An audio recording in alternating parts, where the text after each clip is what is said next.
2003, professional boxer and heavyweight champion Mike Tyson vowed for bankruptcy with $30 million in debt despite accumulating over $300 million during the course of his career.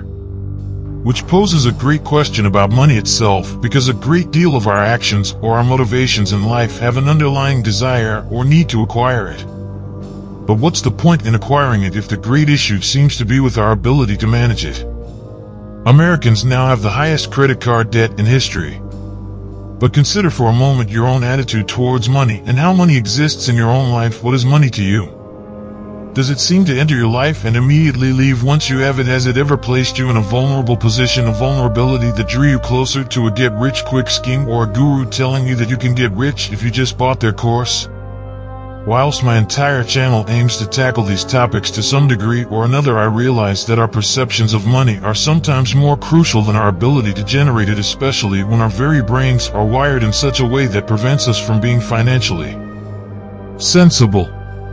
Does it really matter if you're earning more than 6 figures a year, if by the end of that year you have nothing left to show for it?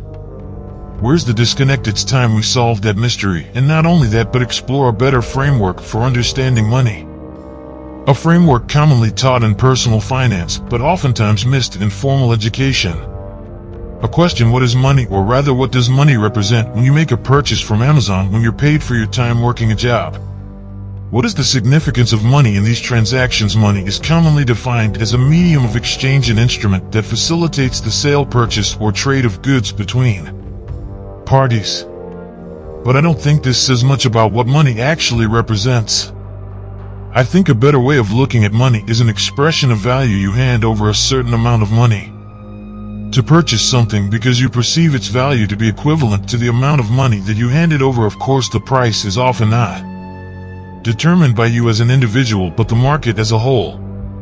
But hone in on this one point: money equals value. Why is that so important? Because often we give money a moral significance. A quote that I'm sure you've heard: money is the root of our evil. We look at someone who seems to have a large amount of wealth and think they got lucky. Who did they take advantage of to get to that position? Who had to lose in order for them to gain? And never. What value was created in order to generate that money? Understanding that money is simply value is the best way to understanding that money is not necessarily evil, nor does it make a person evil. Sure, there are things such as scammers who convince you that what they have to sell is worth value. But that doesn't say much about money more so than it does their own morals. Money simply opens your options and broadens your horizons. The choices you make with that money have everything to do with your own moral dispositions. So money is an expression of value. Now, how does this change the reality of a person living paycheck to paycheck, or someone who is consumed by credit card debt? The simple mention of money equals value changes nothing. It may make me see money in a different light, but what part of that is actionable advice? To answer that question, I'll post you another question: what is your relationship with money? Money will come into your life and it will leave. This is a relationship that is often expressed by your income and expenses. Another practical way of expressing this, which I particularly like, is your production versus your consumption. For the most part, money will enter your life because you have produced some form of value, and for most of us this value will come in the form of labor. A job. Money will leave when you have consumed something: a Netflix subscription, a new car, a house. In many ways we can look at the net worth of an individual as a metric for determining their relationship between consumption and production. Now cast your mind back to those statistics I mentioned at the start of this video. What part of the consumption versus production relationship do you think is at fault here? Consider yourself for a moment. Think about all the money that has entered your life and left. How much of that do you still have in possession today, or invested into some sort of asset? And which part of this relationship do you feel is unbalanced or needs improving? The likelihood is both, but for most of us the biggest issue lies in our consumption. Remember the Career Builders study that found that 78% of American workers were living paycheck to paycheck. Well, it also found that of the workers who made $100,000 or more a year, 1 in 10 of them were living paycheck to paycheck. Now, you could argue that someone earning 6 figures a year may still like to earn more, but when you are paid a figure that is well above the average wage and the cost of living, and yet you still somehow find a way to spend it all, I'd argue that your relationship with consuming must be fixed before you even consider your relationship with production. As any wealthy celebrity who has filed for bankruptcy can show us, production means nothing when you have a problem with consumption. A rat race, an endless self-defeating or pointless pursuit. Sometimes the rat race is conflated with working a 9-to-5 job. It's a comparison often used by certain individuals to guilt you into buying programs and books for them, but this seems extremely unfair, mostly because it aims to villainize a job and excludes the fact that there are those who either love or are perfectly fine with their jobs or have other aspirations aside from their 9-to-5. A real rat race is one that is living on a financial edge, being one paycheck away from broke, constantly a feeling as though the moment money enters your life it immediately disappears, and the more responsibilities you have the more dangerous this relationship becomes. The loss of a job, an unexpected health accident, or any unexpected circumstance for that matter can throw your entire financial position into turmoil. And consider the mental consequences of living on this financial edge.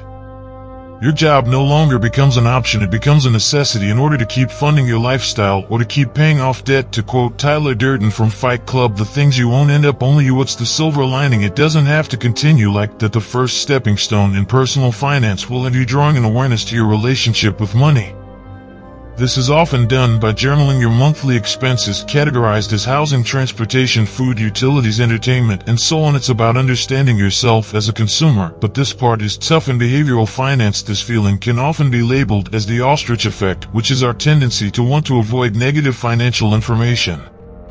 It's that feeling you get when you refuse to look at your bank account after a night out, fearing what it might show, and yet once you pass this stage, it's time for you to take control over your behavior as a consumer. This often involves the idea of budgeting, deciding each month how much you aim to spend on each of these categories and sticking to it. It's about systematically looking at what you consume and finding ways in which you can minimize these things to ultimately live below your means. In other words, having a lifestyle that still leaves you with enough money to save and invest in some form or another. It's also important to note that before you ever decide to invest, one of the most common practices in personal finance is to keep an emergency fund.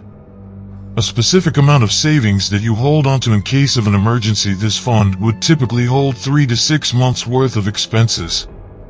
The idea, however, of living below your means is an important one, because why would we choose to do otherwise? Why would we choose to live a lifestyle that we cannot afford, or one that places us on this financial edge? I could make an entire video on our cognitive biases. The ostrich effect is just one of which can affect your financial position. Then there's hyperbolic discounting, a tendency to favor short-term rewards as opposed to greater rewards in the future. This is you choosing to purchase a new pair of shoes instead of saving that money towards a future investment. Or there's social proof, our tendency to think and act as others around us think and act. When the people around you are buying one thing, you buy it too, or when the people around you establish money as a means of evil, you're likely to assume the same thing too. The phrase "keeping up with the Joneses" summarizes this great problem of consumption. It's a phrase defined by Google as trying to emulate or not be outdone by one's neighbors. They buy a new Porsche, you buy one too. They have nice clothes, you get some too. They renovate their home, you do it too, all in the attempt of impressing or trying to keep up with others due to some form of social pressure. Only in today's world, the Joneses are not literal neighbors. They're far more present than that. We are all vulnerable to social approval. We really care what other people think of us, but the problem is we're measuring our self-worth by how many people like what we're posting. Governor of the Bank of Canada stated it succinctly: for most Canadians, debt is a fact of life, at least at some point. To be clear, I'm not saying that purchasing an expensive piece of clothing, jewelry, or sports car is a bad thing, nor do I think consuming is a bad thing. The aim of this video isn't to philosophize about the repercussions of a materialistic view of the world. It's about drawing an awareness to who you are as a consumer. Do you care more about appearing as though you have money or actually having money?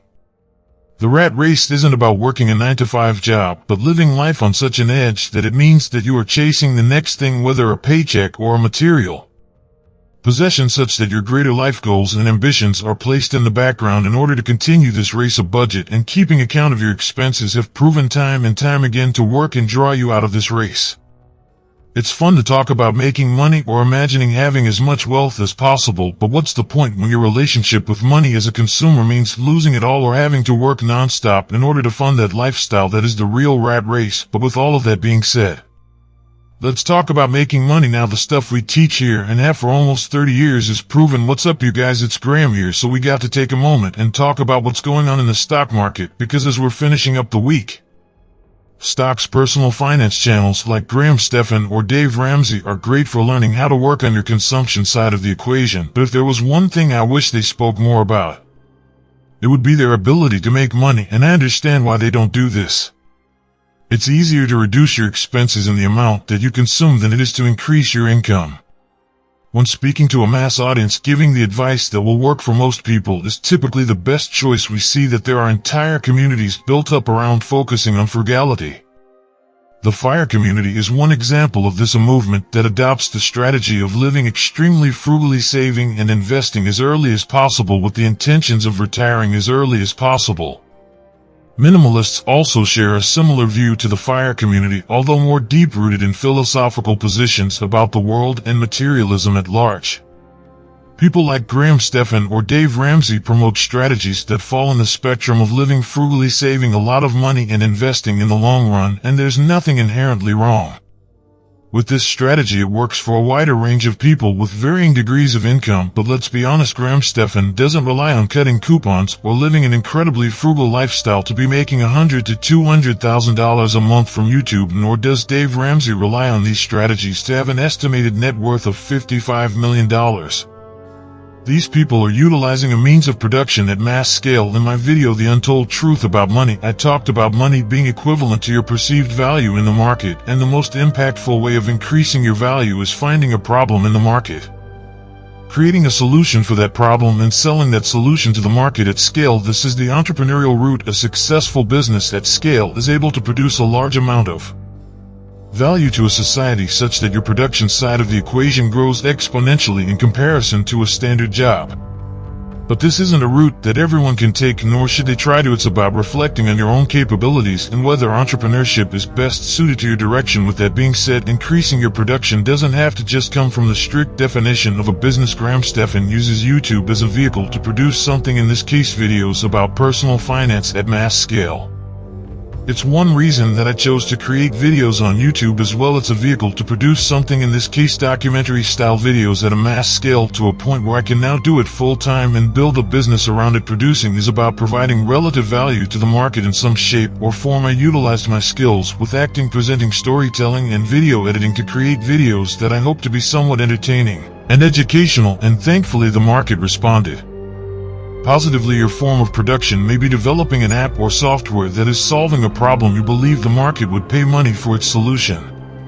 Or perhaps a fitness brand that is branded extremely well and utilizes its community better than most other fitness brands, as I believe is the case with Ben Francis and what he did with Gymshark. For most people, labor in the form of a standard 9-to-5 job will be their means of production.